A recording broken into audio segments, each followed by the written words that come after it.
Turkey was formed in 1923 after the so-called War of Independence against, among others, Greece, Britain, and France, which had occupied much of what was left of the Ottoman Empire. The War of Independence is often described as a patriotic war where Ataturk saved the Turkish nation. The war was mainly fought by non-Arab ethnicities, the two largest being Turks and Kurds. Having been an integral part of the Ottoman Empire, the Kurds participated in the war against Greece and other countries. Initially, the war was marketed as a religious war, where the Muslim identity was under threat. A call for Muslim unity was made throughout the remaining parts of the empire, attracting an incredible number of Kurds. Once the war was over and Ataturk came to power, he abolished the Islamic laws in the country. The Islamic identity that had united the Kurds and the Turks was instead replaced by an ultra-nationalistic Turkism. This in itself provoked undesirable reactions that the Kemalists suppressed violently, in which they killed thousands of civilians. The uprisings against Ataturk will be covered in separate parts, as the focus in this part will introduce Ataturk and his relationship with the Kurds. Andrew Mango, a Turkish-born British professor, mentions in his article Ataturk and the Kurds that Mustafa Kemal Attaturk came into contact with Kurds for the first time in 1916 when he served in the Ottoman army. Between November 7 and December 24, he kept a diary in which he documented his meetings with Kurds.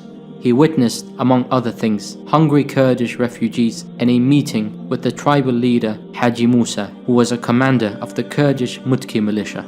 Ataturk documented these events without expressing his explicit opinion about the Kurds. Andrew Mango mentions, however, that Ataturk's chief of staff, Izzettin Çalışlar, expressed himself less modestly about the Kurds compared to Ataturk. When describing the Kurds he met, he wrote, "They do not know Turkish. They do not understand what a government is. In short, these are areas that have not yet been conquered. However, one can get good use for these people. They obey the tribal leaders and sheikhs, who are very influential in these areas." Izzettin goes on to describe how to exploit the Kurds in the empire. He says, "One must gradually establish a military organization among the Kurds. One must begin by establishing units among those who are already more accustomed to the government and who are friendlier." In other words, Ataturk and his regime wanted to exploit the Kurds and use them for military purposes. This leads to the question of how Ataturk would proceed to take advantage of the Kurds and all other non-Turkish groups, such as Lez and Albanians.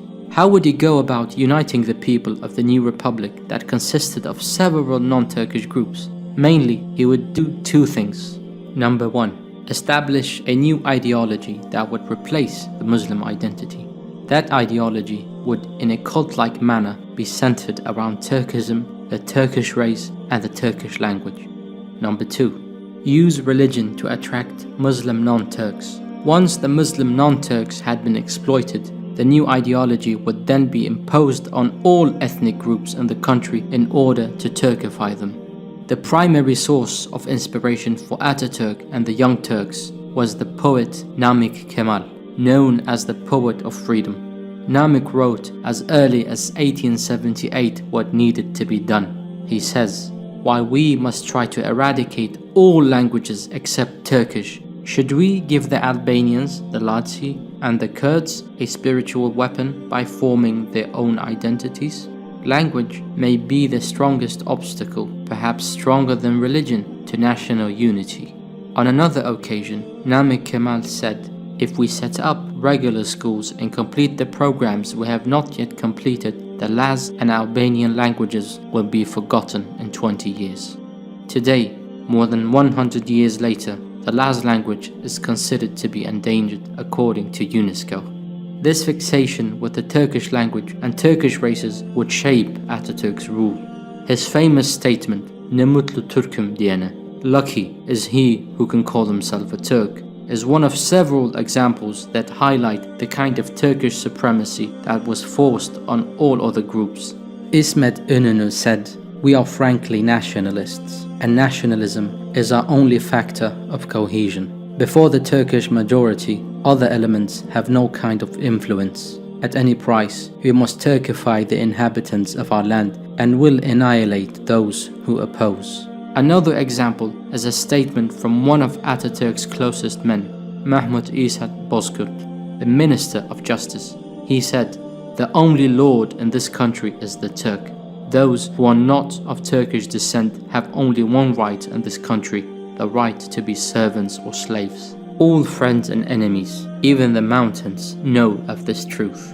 Having heard these racist remarks, how can one not think of anything but Allah's statement in Surah Al-Hujurat, where He says, يا أيها الناس إنا خلقناكم من ذكر وأنثى وجعلناكم شعوبا وقبائل لتعارفوا إن أكرمكم عند الله أتقاكم إن الله عليم خبير. Furthermore, let's not forget what our dear Prophet ﷺ said during a sermon. He said, "O people, surely your Lord is one, and your Father is one. An Arab is not superior to a non-Arab, nor is a non-Arab superior to an Arab, nor is a white superior to a black, or a black superior to a white, except in piety." The next part of the series will discuss how Atatürk used Islam to attract the Muslim non-Turks in the country. Please don't forget to subscribe to our channel and like the videos. Wassalamu alaikum.